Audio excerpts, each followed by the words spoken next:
It's François Gay-Balmaz from Paris, who was speaking on geometry and variational principles in continuum mechanics. Good morning, everybody. Is it working? It's okay? So this will be very basic, a very basic course on the geometry and variational principle in continuum mechanics. So during the first hour, I will concentrate on usual fluid mechanics and elasticity. And in the second hour, I will show how to extend these ideas to the case of complex fluids, including, for example, liquid crystal. So this will be extension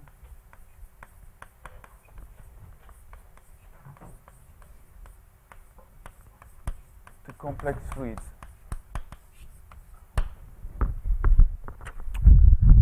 So the goal is to introduce some differential geometric techniques in the formulation of various models of nonlinear elasticity.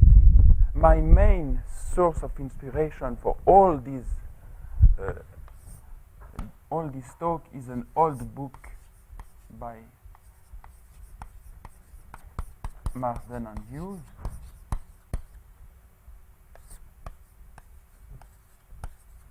And I'm relating their ideas to more recent development in this context. So I will first recall some notations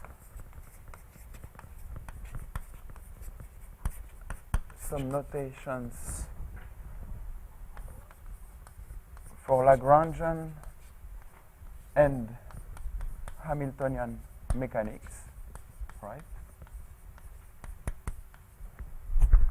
In the first part. Then I will present the basic geometric formulation of continuum mechanics.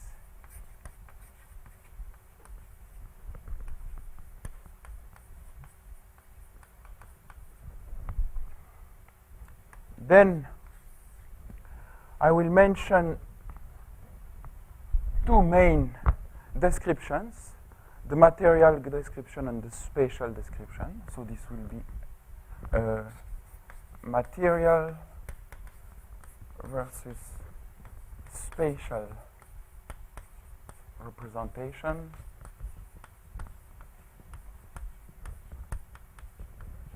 And finally,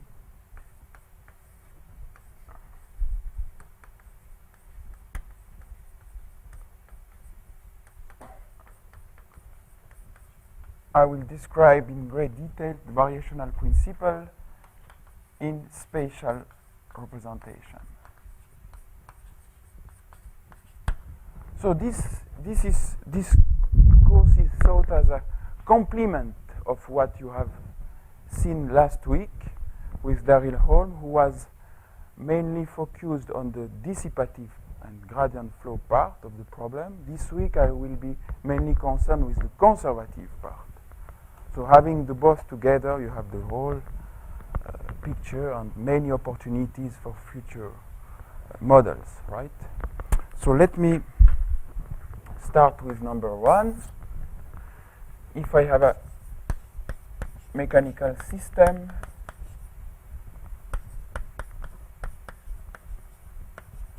with configuration space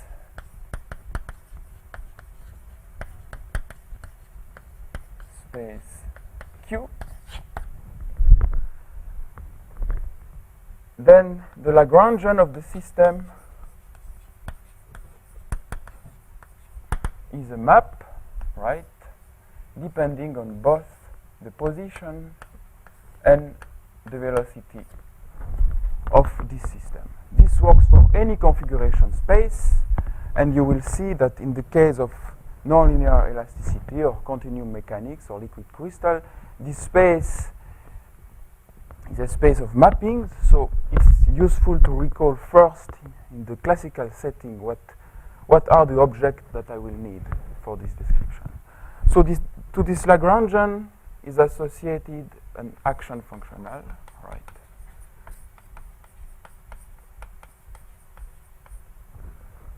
Which is a map depending on a curve, and it is simply the integral of the Lagrangian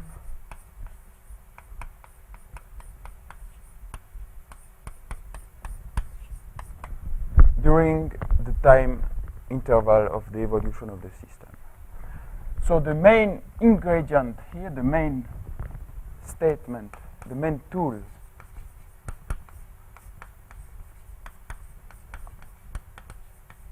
that I will use in all the contexts is the Hamilton's principle. We said that the motion is described by critical curve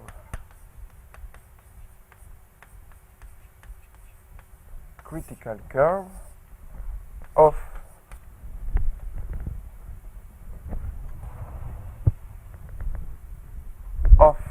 A among curves with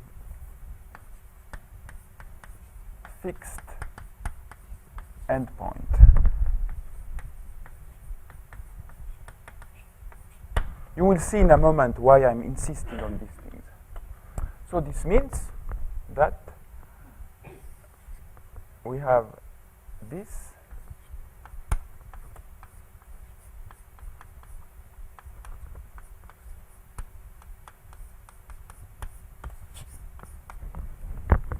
variations of this integral relative to curves has to be 0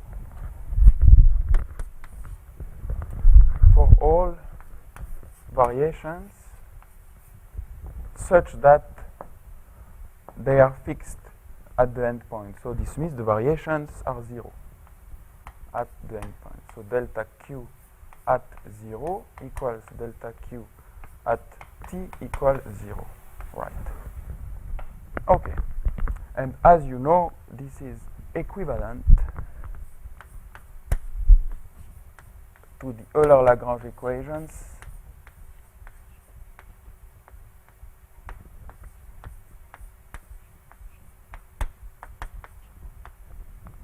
for the curve Q of t.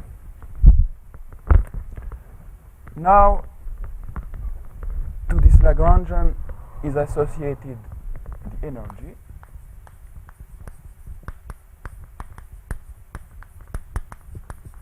which is also a map depending on position and velocity, which is given by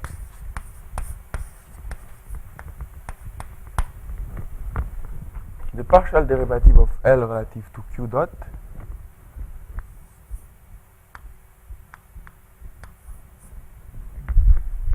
you compute the pairing with Q dot using your favorite pairing between momenta and velocity minus L Q I Q dot I. And what you obtain, that is the following.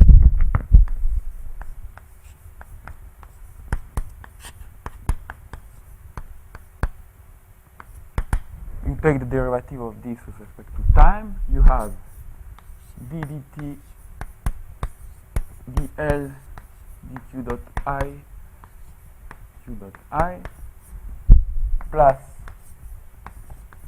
dl dq dot I q double dot I minus dl dqi q dot I dl dq dot I q double dot I. Right? So something has to disappear and you get this minus this, Euler-Lagrange equations.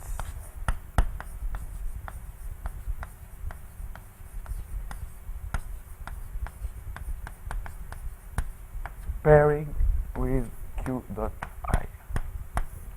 So this gives the variation of the energy of the system. So if the Lagrange equations are verified, this is 0. And the last ingredient that I will need is the Hamiltonian H,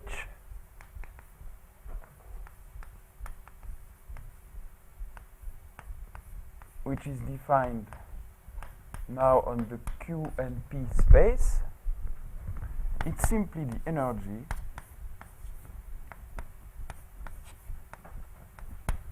where Q is such that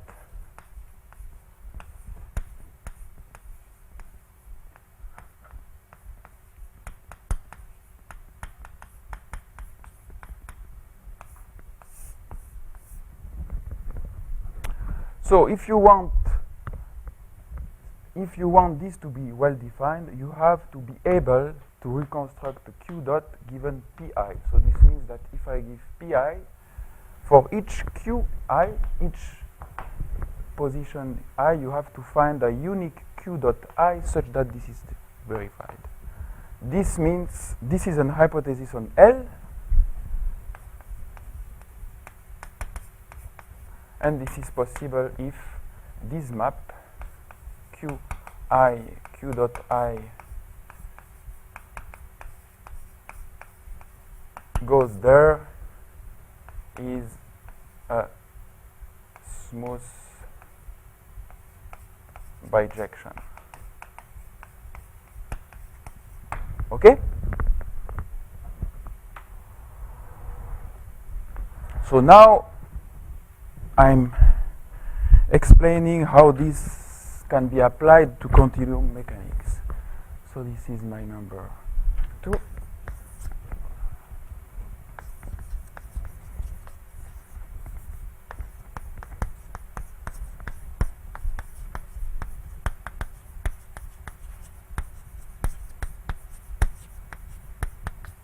So I first need to explain what the Qi are for these problems.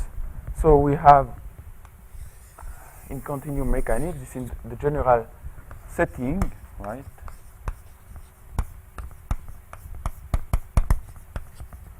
You have a reference configuration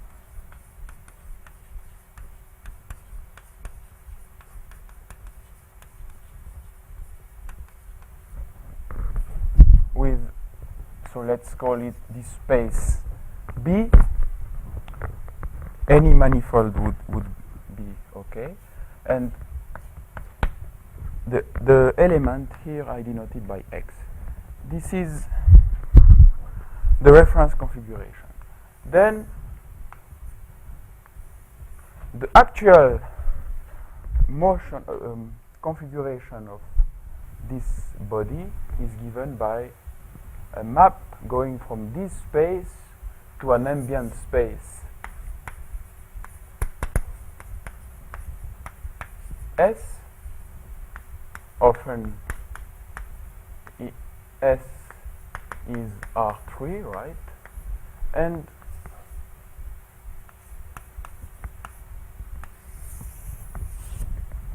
we have the image of this body B in the space S is described by this curve. So by this map. This map is the configuration map. So it's assumed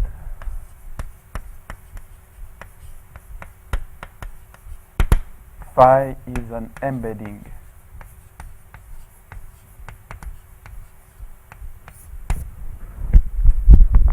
Okay?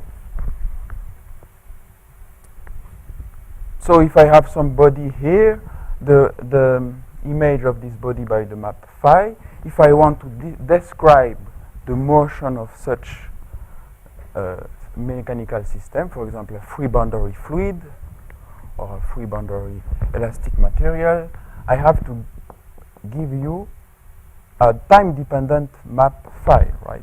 So this means that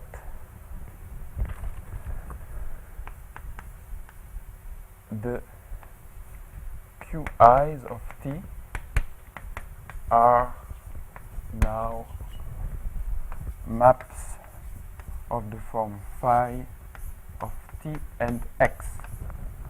So at each X you associated some small x with small index.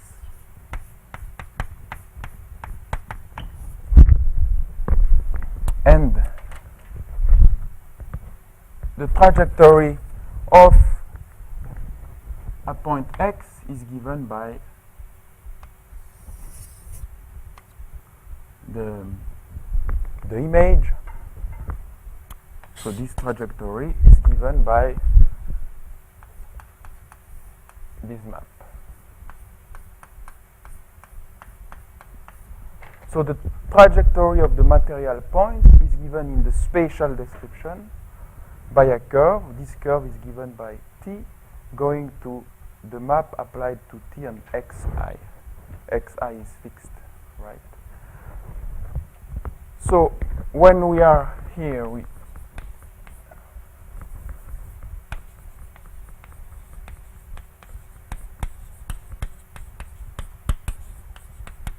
are talking about material description. When we are here, we are talking about spatial description. Also Eulerian.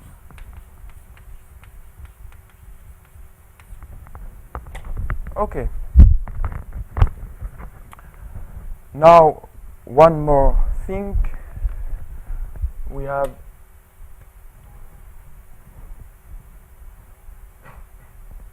two kinds of velocity, right? The material velocity,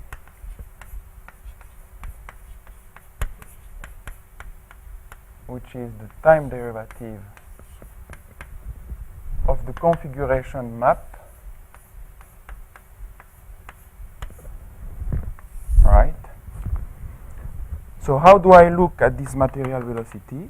At each x, I'm sending a vector at the image of big X by phi, and I'm taking the derivative of this curve. So the material velocity is this map, big V.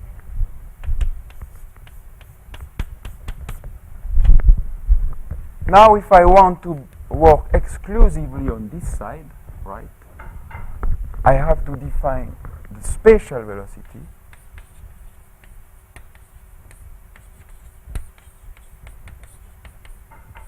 u of small x and t, right, such that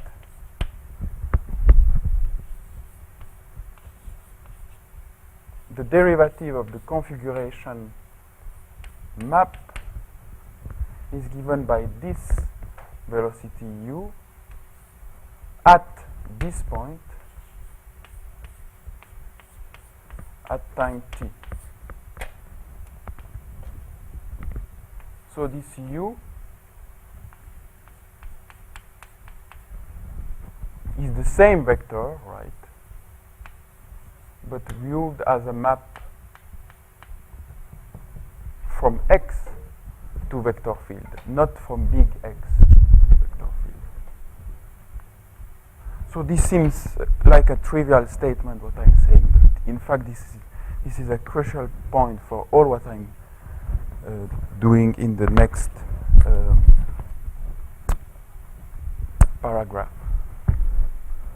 So let me now introduce some other quantities, right?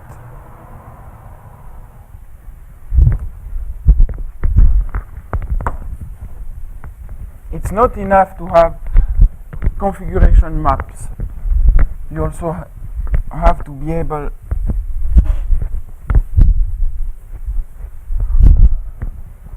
to measure things in both sides. So what you are given, maybe I can write this here, are an inner product here.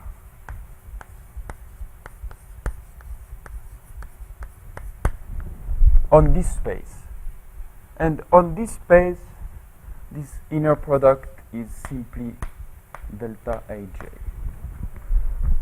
But since I'm a geometer and I want to see how this tensor behave under relabeling, I will denote it simply by G, big G, Ij of x. That's something that is given on this side, right?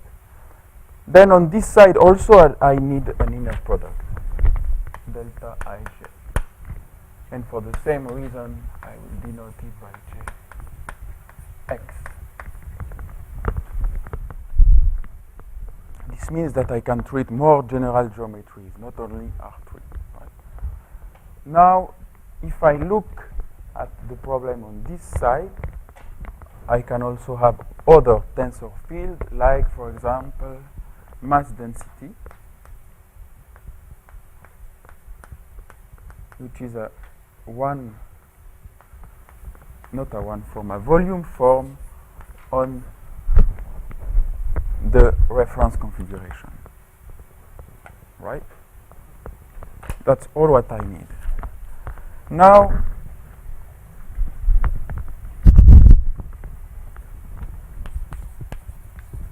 I want a process to pass from the material to the spatial description using the configuration map phi. So if I have object here, I want to have, let's be more precise, tensor fields on tensor field depending on x, tensor field depending on small x. So there is a nice map who is doing this. It's the push forward. If you have any tensor field here, you can push forward them in the spatial description. So example, if you have G, you have here phi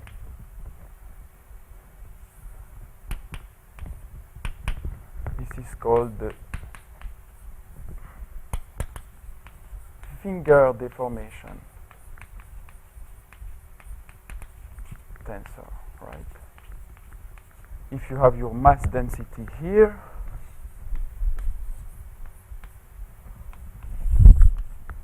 you define the push forward of this, and you denote by this. This is the mass density.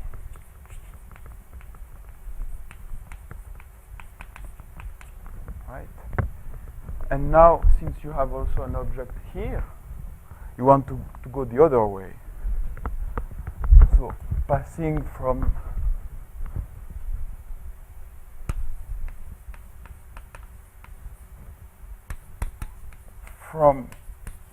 spatial to material description, there is another map called the pullback. So if you have little g here,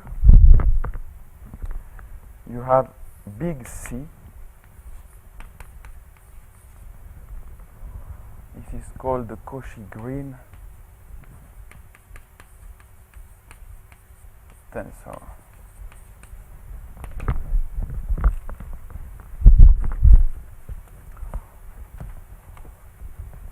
Okay, so now I'm going to give the formulas for these things in coordinates. So rho of xt is, I said, this dx is push forward rho 0 dx. This is, so I know rho on this, I know rho 0 on this side, so I have to put here a big X. So this is phi minus 1 of small x. And when I transform dx, what I have is the determinant of the derivative of phi minus 1 x.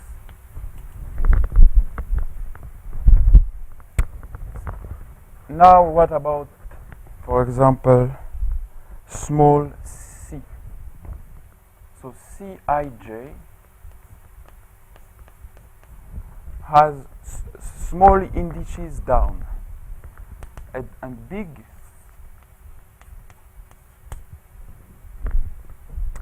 has big indices down. So the only thing that I can do is to do this,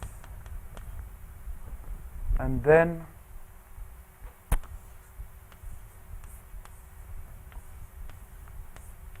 I need something with I, right? So this means that I need minus 1 and small x.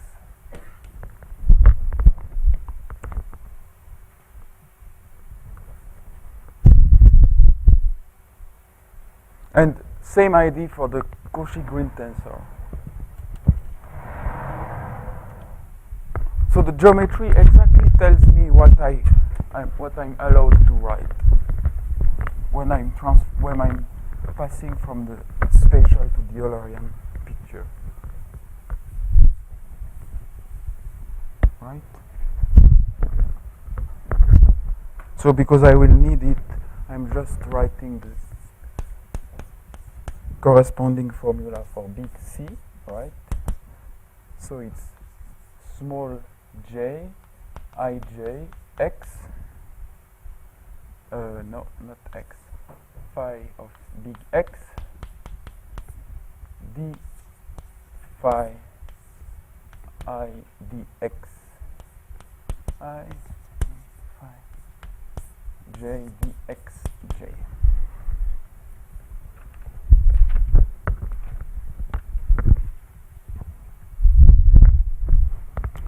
Okay, now with all these ingredients, I can start doing some dynamics.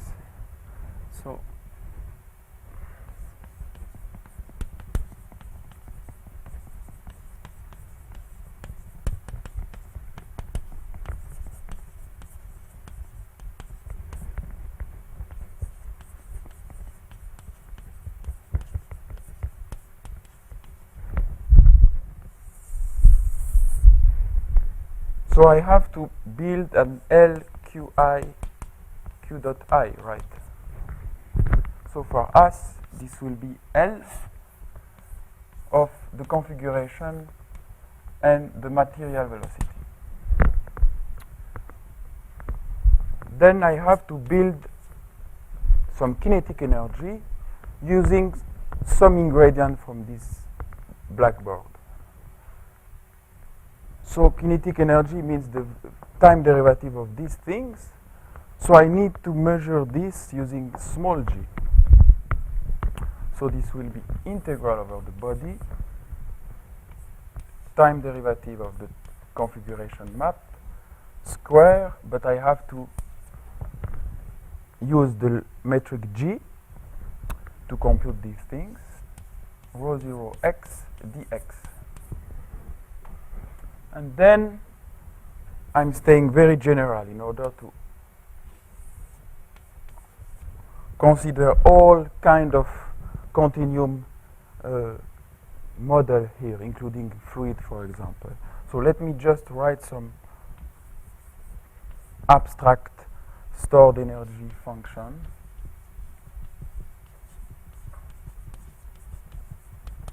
This has to depend on the deformation gradient at big X, rho 0 of big X,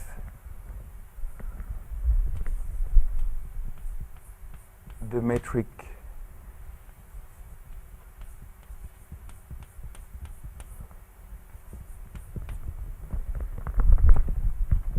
So I'm using the mass density in the configuration space, the metric in the configuration space, the spatial metric, but I have to evaluate it on the image of big X by the configuration map. So this is an abstract function that one has to choose according to the problem he wants to solve. For example, for fluid, this is not used. Okay. So there are hypotheses on this Lagrangian.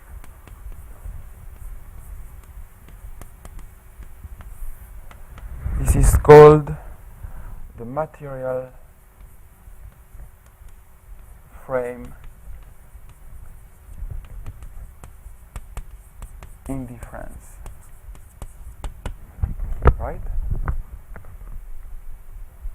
So L has to be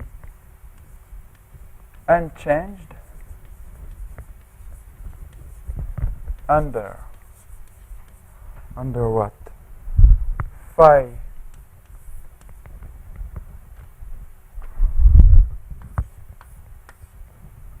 like that, right?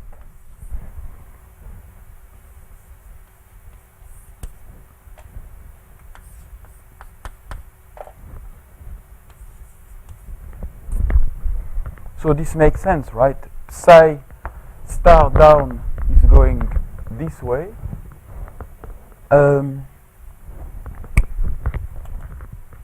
I have to tell you more. So this psi, for all psi going from S to S. So this means you have your configuration space B, the map phi, configuration space S, and any smooth bijection change of coordinate acting here, the Lagrangian has to be invariant under this change of coordinates. So let's check if, for example, the first term here is material frame indifferent.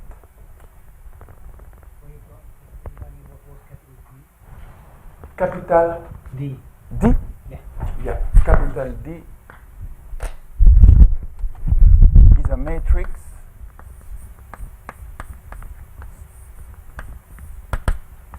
d phi dx I.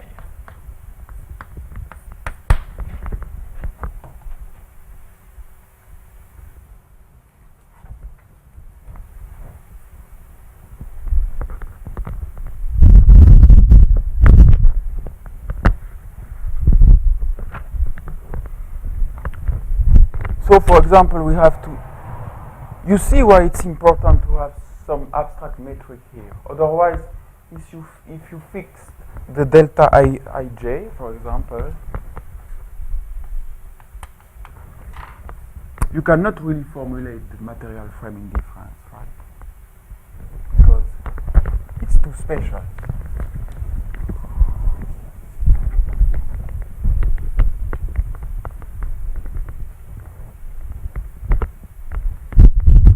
So kinetic energy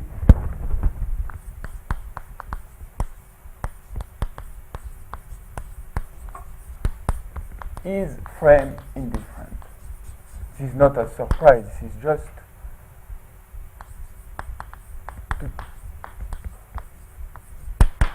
to use this formalism to check something. So the expression is this, right? The metric. Now I'm writing this. I'm writing the same expression but using more explicitly the metric. So this means that I have J on phi x, and it has two arguments, phi dot x,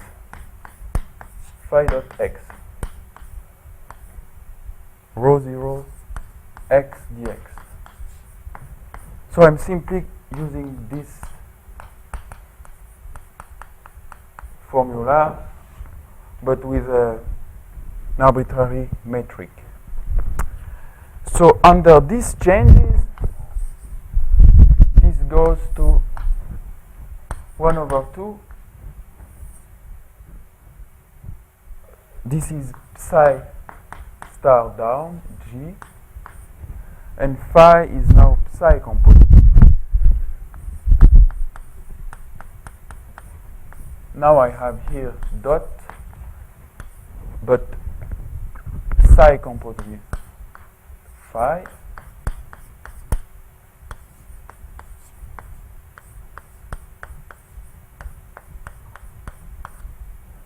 Rho 0 of x dx.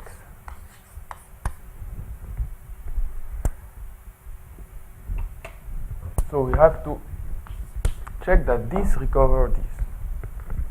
So let's write this in more details. The time derivative of this, so it's the derivative of psi at this point, right? In the direction psi dot x, phi dot x, where psi is time independent. So this is chain rule, right?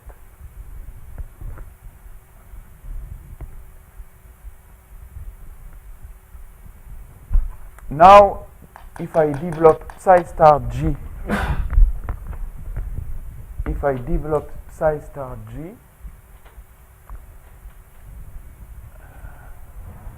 here,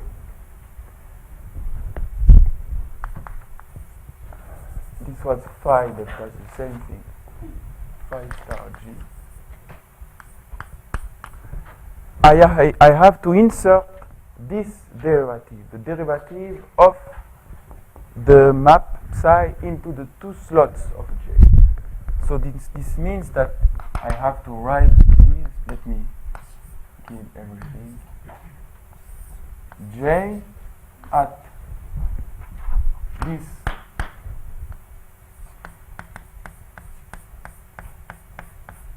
right? So this is here. Then here I have to write these two guys. So it's the d psi minus 1 of something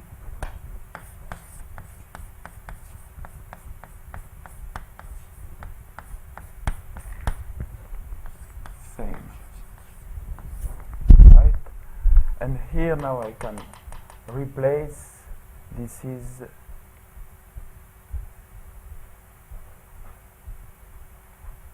phi of big X.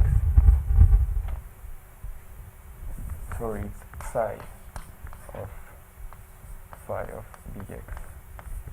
Right.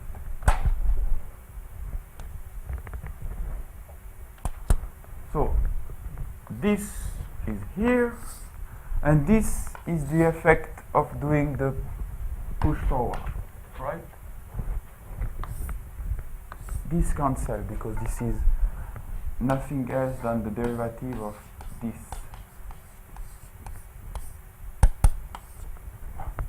Identity.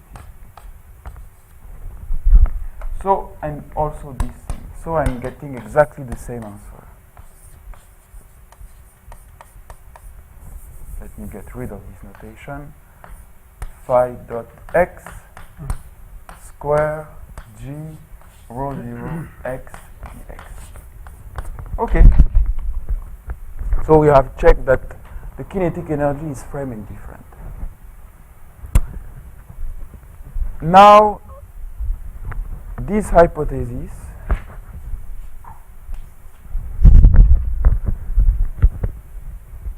this is a warning.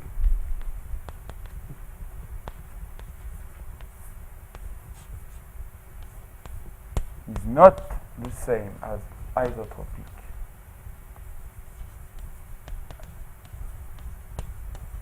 Assumption. Isotropic assumption, I will now say what this is. If you have B phi S,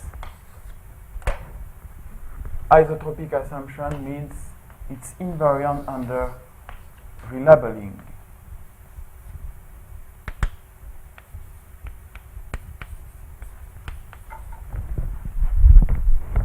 So it's not the same as here, right?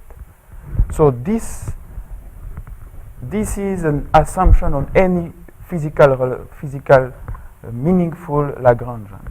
This is an characteristic of the model, right? So when I say this, what do I really mean? I mean you have to move everything which is here using this map. So including phi. Now it's on the right.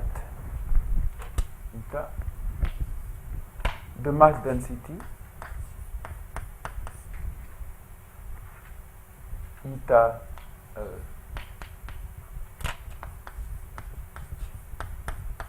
and big G.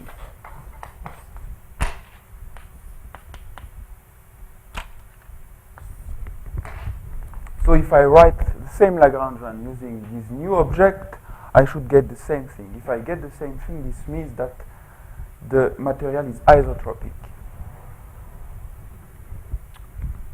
So maybe I have not time, but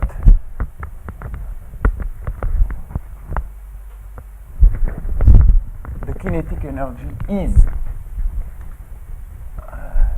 an isotropic quantity.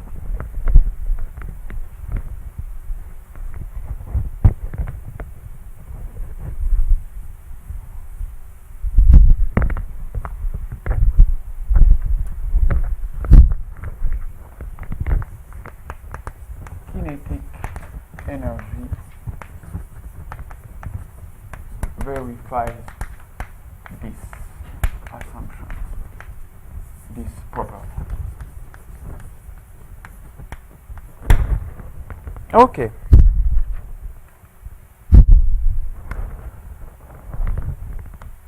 And another property, fluids are isotropic.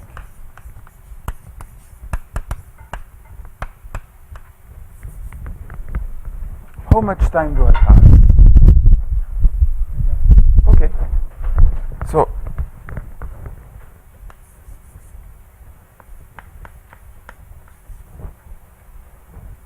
let me specify now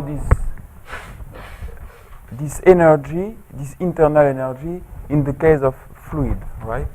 So in the case of fluid,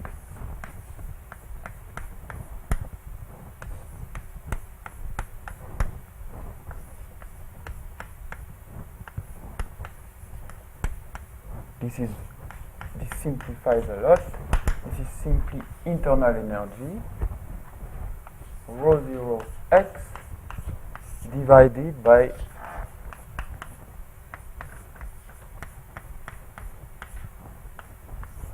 ρ0 x dx. So here you are asking, why don't I recognize the usual formula in fluid? This is because this is written in material quantities. In spatial quantities, this is simply rho of x, right? So it's simply rho e rho. This is an internal energy for fluids. So fluids are isotropic. If you choose this map and you apply this change of coordinates, not that one, the other one, you get the same thing.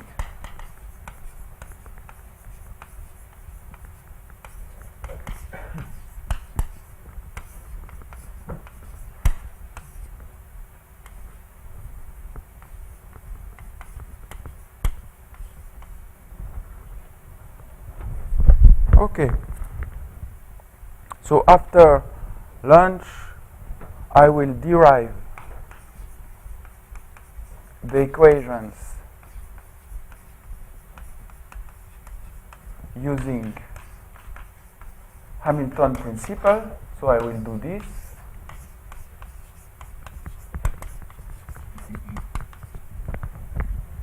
And I will recover equations. Then I will show you that it's not easy to work in material quantity. So I will go to spatial description. I will go this way.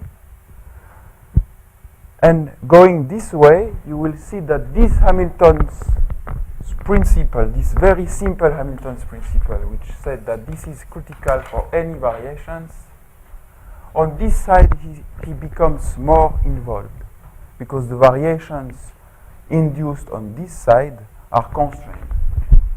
These are of Euler-Poincaré type, but I will not discuss the Lie group geometry of this. I will discuss simply the continuum mechanics point of view. So, going to the spatial representation, I will have constraint. So I will need to take variations of this quantity here to obtain the allowed variations. And finally, I will describe this, the setting for complex fields.